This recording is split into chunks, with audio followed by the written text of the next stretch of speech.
The darkness hides secrets that few have the courage to uncover. If you're ready to face the unknown, go ahead and leave a like, subscribe, and let me know where you're watching from. Now, get ready, because this story is going to haunt you. The boy on the deserted road. I was never one to believe in those road stories, you know? The ones about truckers, sightings on the shoulder, a woman in white asking for a ride. I always thought it was just made up or an exaggeration from tired people. But that night, driving back home after a hellish shift, I learned in the worst way possible that there are things that simply don't make sense. It was around 1 a.m. I was exhausted, my eyes heavy and my mind already thinking about a hot shower and bed. I took a shortcut through a secondary road that cut through a patch of woods, one of those roads that no one really uses at night. No lights, no cell phone signal. I just wanted to get home quickly, but then, in the middle of that darkness, I saw something that made me brake instantly. A boy, small, probably 6 or 7 years old, was walking alone on the shoulder. The first thing that came to my mind was that he was the child of a farmer from the area who had gotten lost. He wore a thin hoodie and light fabric pants, clothes that were completely inappropriate for the cold night. The way he walked bothered me. Short, dragging steps, as if he was confused or scared. My heart squeezed. I couldn't just drive past and pretend I hadn't seen him. I slowed down, rolled down the window, and called out to him. "Hey kid, are you okay? What are you doing here at this hour?" The boy stopped, turned to me slowly, and pointed to a trail that led into the woods.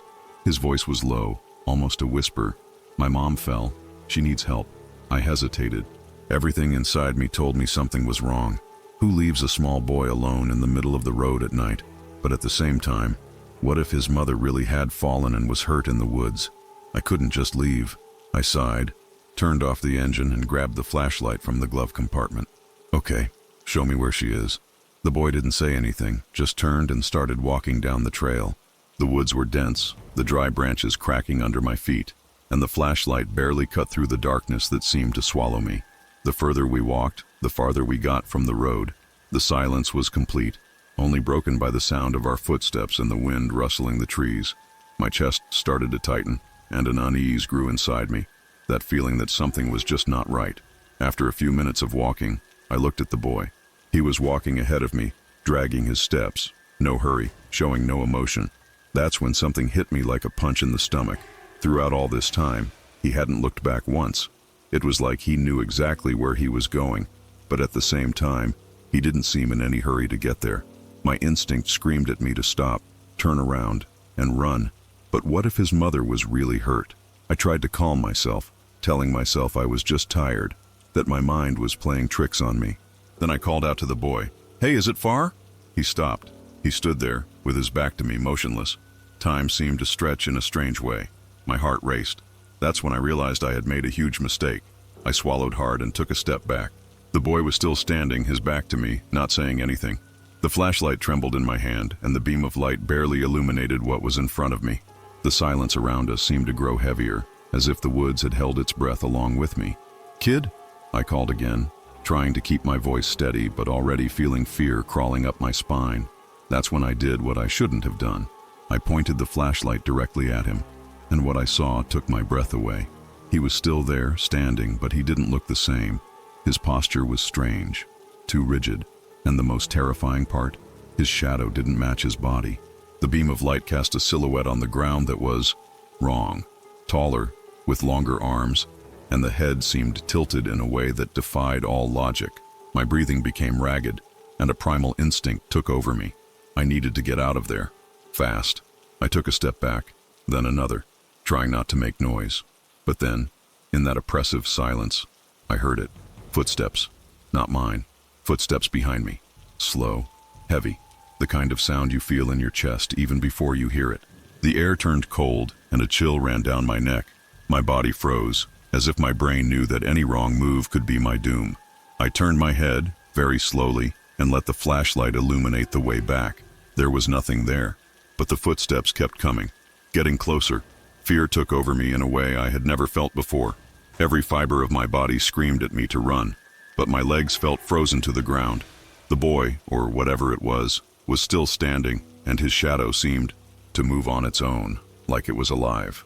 The footsteps behind me were getting closer, and I knew that if I didn't get out of there now, something very bad was going to happen. Gathering every ounce of strength I had, I spun on my heels and bolted back to the road, not caring about the branches cutting me or the fact that the flashlight was trembling so much it barely illuminated the path. I just wanted to get out of there. But the moment I started running, the footsteps behind me also picked up speed. It wasn't a creature. It wasn't an echo. It was someone, or something, running after me. The sound of the footsteps was erratic, as if whatever it was moving in a way that made no sense. I couldn't tell if it was bipedal, quadrupedal, or something worse. My heart was pounding so hard I thought I was going to pass out. But then, in the middle of my desperate run, something happened that almost made me trip. A laugh. Childish, low but distorted, as if it came from a deep, empty place. It echoed through the trail, chasing me. I didn't look back. I couldn't look back.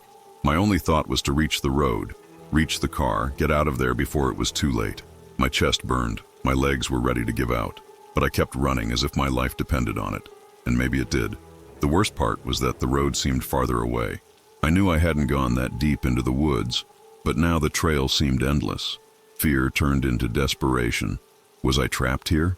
Was that thing leading me somewhere I wouldn't be able to escape from? The childish laugh continued, but now it was coming from various points around me, as if the woods themselves were laughing at me. That's when I realized something horrible.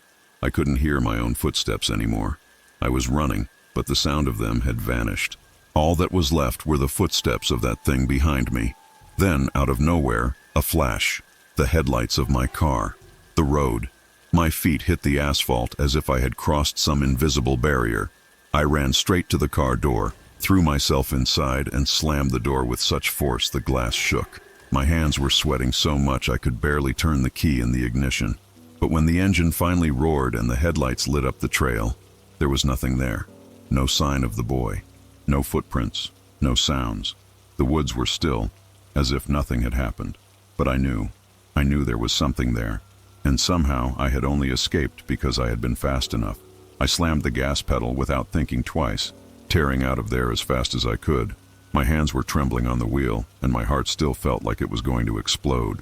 The rearview mirror reflected nothing but the darkness of the deserted road behind me, but I refused to look for too long. Part of me expected to see the boy standing there, at the edge of the trail, just watching me. I needed to get home. I needed the familiar warmth, the lights on, anything that reminded me I was still in the real world. But when I finally reached the more populated part of town, something hit me like a punch in the stomach. My wristwatch read 1:27 a.m. The problem? I had looked at it before I entered the trail, and it had been 1:21 a.m., 6 minutes. 6 minutes was all it took for that thing to completely mess with my sense of reality. When I finally parked in front of my house, I stayed in the car for a while, taking deep breaths, trying to process everything. Had I imagined it? Was it just the exhaustion messing with me? But then, when my eyes fell on the dashboard, something made my stomach turn. My flashlight, which I was sure I had dropped while running, was right there, on the passenger seat, and there were small finger marks smudging the lens. Since that night, I have never taken that shortcut again, and every time I pass that area, I feel a strange chill, like something, or someone, is still watching me, waiting.